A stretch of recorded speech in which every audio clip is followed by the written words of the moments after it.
সুপ্রভাত বন্ধুরা, আমি শ্রাবণী। আমি আবার আপনাদের সামনে এসে গেছি। আশা করি সকলে ভালো আছেন, সুস্থ আছেন, হাসিতে খুশিতে আছেন, আনন্দে আছেন। সকলে ভালো থাকুন, এটা ঈশ্বরের কাছে প্রার্থনা করি। সকলে সুস্থ থাকুন, হাসি মুখে থাকুন সব সময়। আমি এখন সময় মতো আবার গ্যাপ হয়ে যাচ্ছে, আসতে পারছি না ঠিকঠাক সময়।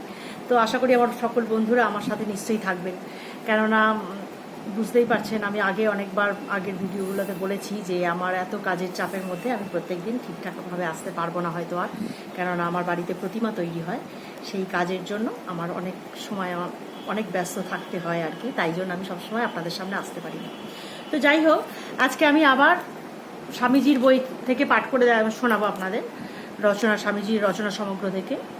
তো স্বামীজি আমাদের জীবন দর্শনের জন্য এত সুন্দর সুন্দর উপদেশ দিয়ে গেছেন, যা আমরা যদি সেগুলোকে ফলো করতে পারি তো আমাদের আখেরে নিজেদেরই লাভ হবে। তো চলুন, আমি শ্রী শ্রী মা ঠাকুর এবং স্বামীজিকে আমার শতকোটি প্রণাম জানিয়ে আজকের পাঠ শুরু করছি। স্বামীজি বলছেন, এর আগের আমি বলেছি অবিরাম কাজ করো, কিন্তু কাজের প্রতি কোনো আসক্তি রেখো না। তা এর একটা সুন্দর উদাহরণ স্বামীজি দিয়েছেন। যেমন তিনি বলছেন, আমাদের প্রকৃত স্বরূপের একেবারেই অন্তর্গত নয় সুখ ও দুঃখ, এগুলো হচ্ছে ক্ষণস্থায়ী। আমাদের প্রকৃতি দুঃখ ও সুখের বহু ঊর্ধ্বে, ইন্দ্রিয়গ্রাহ্য প্রতিটি বস্তুর অতীত, কল্পনারও অতীত। তবু আমাদের সর্বদা কাজ করে যেতে হবে। আসক্তির মধ্যে দিয়েই দুঃখ আসে। আমরা যে কাজ করি তার সঙ্গে যখন আমরা নিজেকে জড়িয়ে ফেলি তখনই আমরা দুঃখ অনুভব করি, কিন্তু যদি জড়িয়ে না ফেলি তাহলে কিন্তু আমরা দুঃখ অনুভব করব না।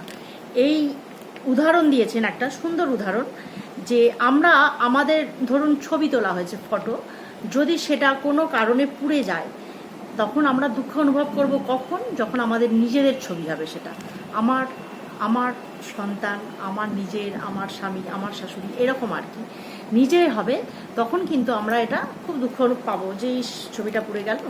কিন্তু যখন ওটা আমার বাইরে হয়ে যাবে, অন্য কারোর হয়ে যাবে, অন্য কোনো লোকের হবে, তখন সেই ছবিটা পুড়ে গেল এরকম হয়তো রাস্তায় দেখলাম যে কারোর ছবি পুড়ছে, তখন কি আমাদের সেই দুঃখটা হবে? হবে না।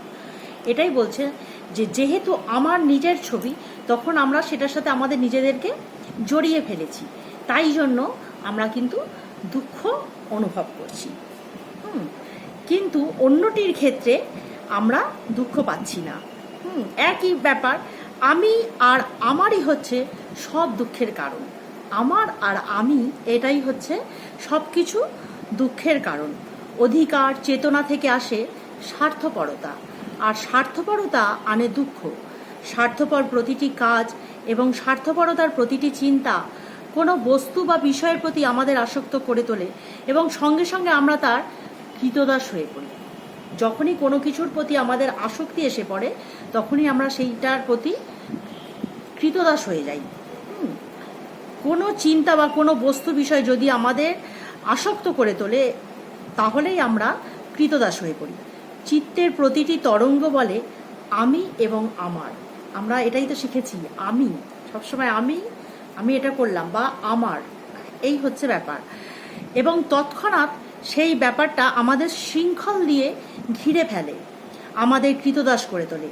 দাসত্ব যত বেশি হয়ে ওঠে, দুঃখ কিন্তু তত বেড়ে যায়। সুতরাং আমাদের বলে জগতের সব ছবির সৌন্দর্য উপভোগ করো, কিন্তু কোনোটির সঙ্গে নিজেকে জড়িয়ে ফেলো না। কখনো আমার বলো না। যখনই কোনো বস্তুকে আমার বলবে তখনই আসবে দুঃখ। এমনকি মনে মনেও বলবে না, মনে মনেও আমার বলবে না। আমার হলেই আমার, যখনই আমরা বেশি চিন্তা করবো যে এটা আমার, এটা আমি পেলাম না, এই যে ব্যাপারটা, তখনই আমরা কিন্তু বেশি দুঃখ পাবো। যাতে আমরা দুঃখ না পাই সেই জন্য স্বামীজি এই উপদেশ আমাদের দিয়েছে। সমস্ত সমস্যাটা সেখানেই, আমার বলাতেই আর কি, সমস্ত সমস্যাটা সেখানে। দেহ তোমার নয়, আমারও নয়, কারোরই নয়। এই সব দেহ প্রকৃতির নিয়ম অনুসারে আসছে আর যাচ্ছে। একটা প্রাচীরের চেয়ে দেহ একটা ছবি অথবা একটা প্রাচীরের চেয়ে বেশি স্বাধীন নয়। একটা দেহের প্রতি আমরা কেন এত আসক্ত হব? যদি কেউ ছবি আঁকে তবে একখানা ছবি আঁকার পর আর একখানা আঁকতে শুরু করে। তোমরা স্বার্থের সুরটা তখনই বাড়িয়ে দিয়ে বলো না যে এটা আমি অবশ্যই অধিকার করব। যেই মুহূর্তে সুরটা বাড়িয়ে দেবে সেই মুহূর্ত থেকেই কিন্তু দুঃখ শুরু হবে।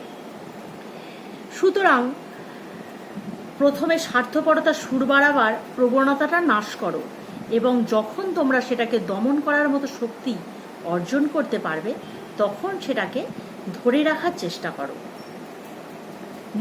মনকে স্বার্থপরতার পথে যেতে দেবে না।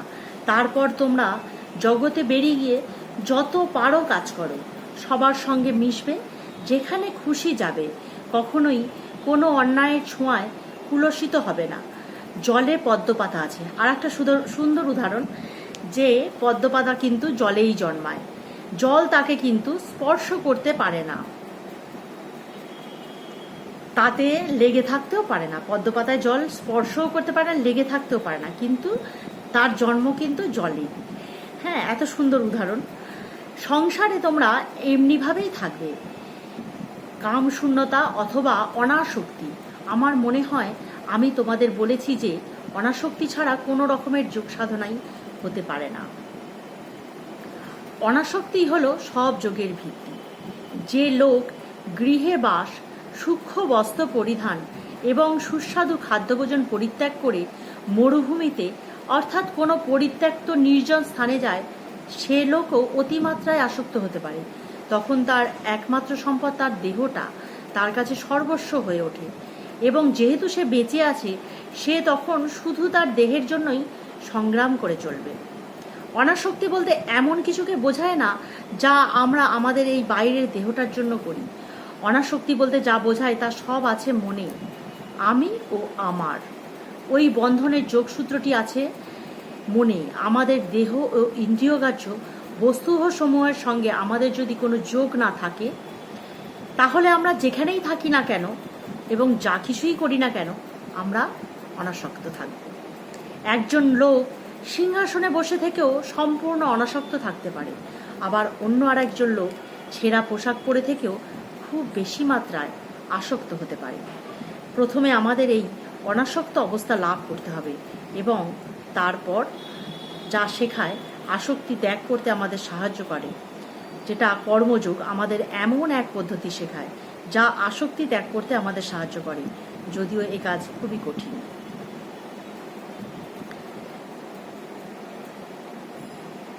তো চলুন বন্ধুরা, আজকে এই পর্যন্তই থাক। এটা এখানেই শেষ করলাম।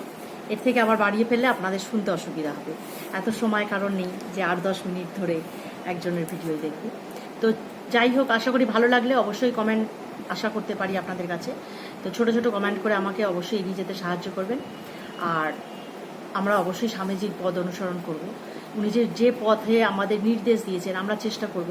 দেখুন, সংসারে থেকে সবটা না পারলেও কিছুটা অন্তত চেষ্টা করাই যেতে পারে।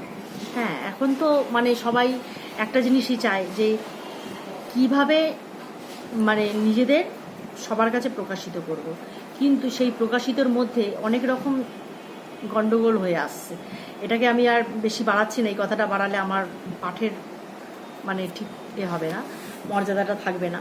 তো যাই হোক বন্ধুরা, সকলের যদি ভালো থাকে অবশ্যই কমেন্ট করবেন। তো কমেন্ট করলে আমার ভালো লাগবে। এবং সকলে আবারও পুরনো কথা বলি, সকলে নিজেরা ভালো থাকুন, সুস্থ থাকুন, আর অপরকে ভালো রাখুন। চললাম আজকে পর্যন্ত।